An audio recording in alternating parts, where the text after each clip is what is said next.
Pemirsa, terkait revitalisasi Pasar Bersehati, Wakil Wali Kota Manado meminta pedagang bersabar dalam proses pembangunan Pasar Bersehati.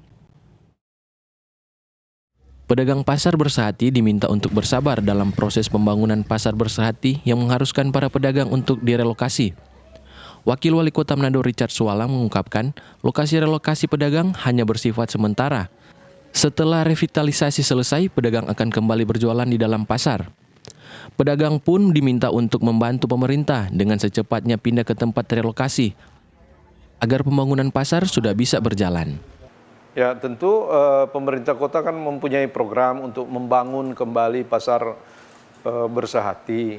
Kita menghimbau kepada para pedagang dalam membantu untuk memperlancar, mempercepat pembangunan ini. Kita akan tentu mengadakan relokasi pedagang.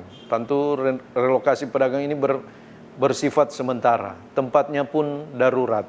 Semakin cepat kita relokasi, tentu pembangunan semakin cepat kelar dan pedagang akan kembali lagi menempati tempat mereka di Pasar Bersehati yang sudah dibangun kembali. Kita kira mohon maklum pada para pedagang, juga mohon kesabaran. Ini hanya sementara, relokasi bersifat sementara.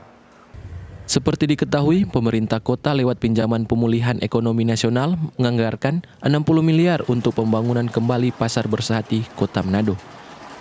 Hizkia Warankiran melaporkan untuk Kawan Wa TV.